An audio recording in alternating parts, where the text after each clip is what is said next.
Perkenalkan, nama saya Dani Ahmad. Saya perawat dari Rumah Sakit Umum Daerah Arjawinangun.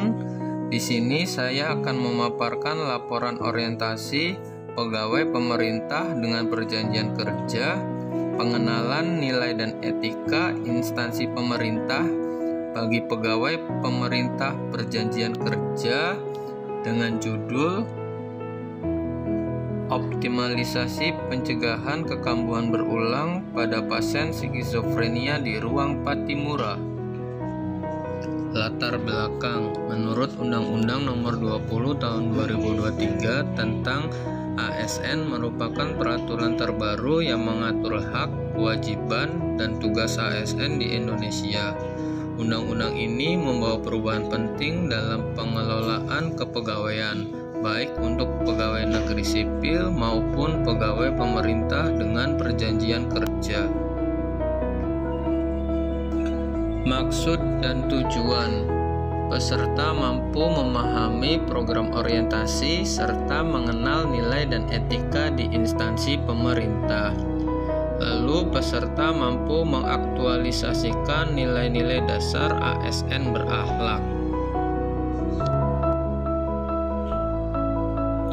Tujuan umum: diharapkan mampu mengaktualisasikan nilai-nilai dasar ASN berakhlak serta dapat melaksanakan tugas yang menjadi kewajibannya dalam melaksanakan program pemerintah di unit kerja.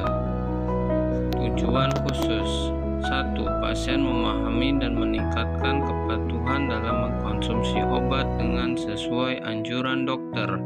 2. Pasien memahami keteraturan kontrol sehingga kekambuhan tidak terulang. 3. Keluarga memahami bahwa kesembuhan pasien penting untuk membantu keluarga memahami proses pengobatan pasien.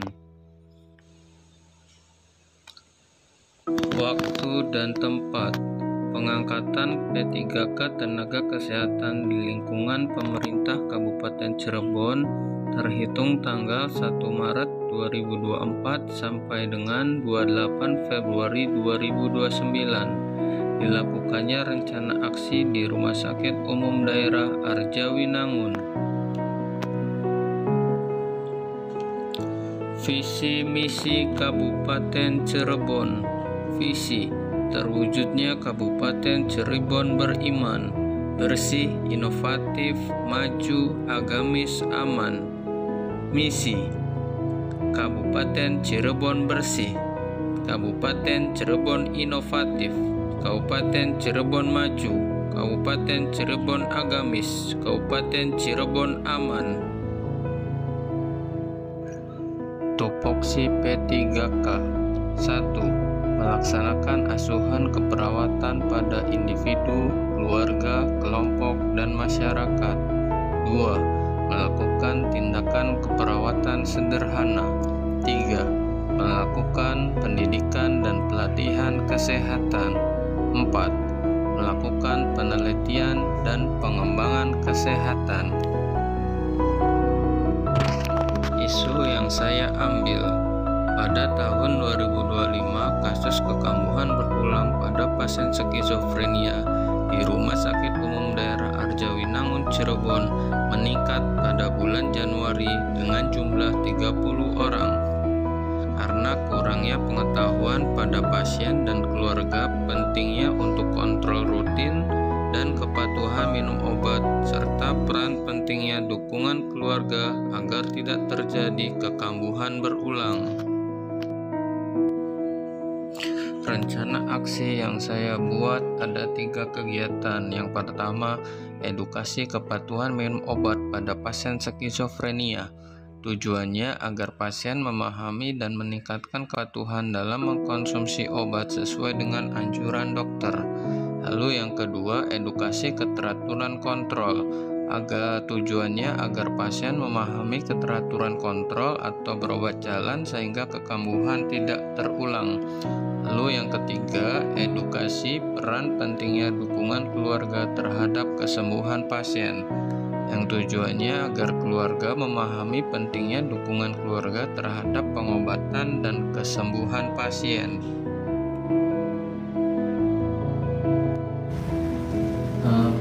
Perkenalkan Ibu, nama saya Dani Ahmad, saya perawat Purwabakti Murah.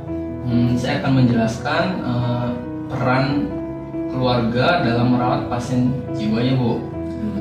Yang pertama saya akan menjelaskan definisi sehat jiwa itu apa. Sehat jiwa mendefinisikan kesehatan jiwa sebagai keadaan sejahtera di mana individu menyadari potensi dirinya, mampu mengatasi tekanan hidup sehari-hari, bekerja secara produktif, dan berkontribusi pada komunitasnya Bu. Nah, terus ada ciri-ciri sehat jiwa Bu. Menurut Kemenkes bahwa seorang dikatakan sehat jiwa itu ketika merasa bahagia terhadap dirinya sendiri, lalu mampu berinteraksi sosial dengan orang lain secara nyaman, mampu menghargai pendapat orang lain, lalu mampu mengatasi masalah dalam kehidupan yang dialaminya ya Bu. Nah, di sini peran keluarganya nih Bu, saya jelaskan. Yang pertama itu keluarga harus memantau minum obat seluruh anggota keluarga, memahami munculnya gejala ya Bu. Lalu yang kedua, seluruh anggota keluarga ikut aktif dalam merawat pasien. Lalu yang ketiga, seluruh anggota keluarga berperan aktif memberi respon positif. Lalu yang keempat, melibatkan pasien dalam aktivitas sehari-hari ya Bu. Yang kelima, hindari konfrontasi atau perdebatan, menghindari faktor resiko. Tadi perannya Bu. Nah sekarang fungsi Bu, fungsi keluarga. Fungsi keluarga yang pertama, saling mengasuh, saling menerima, lalu saling menghargai, terus membimbing bersosialisasi dengan anggota keluarga yang lain, memberikan pengobatan dan perawatan selama. Kesimpulan yang saya ambil hasil laporan kegiatan orientasi, yang pertama, setiap ASN P3K yang baru saja diangkat oleh pemerintah daerah diwajibkan untuk mengikuti kegiatan orientasi pengenalan nilai dan etika di instansi masing-masing. Yang kedua, salah satu kewajiban dari P3K untuk dapat meneruskan perpanjangan kontrak kerja.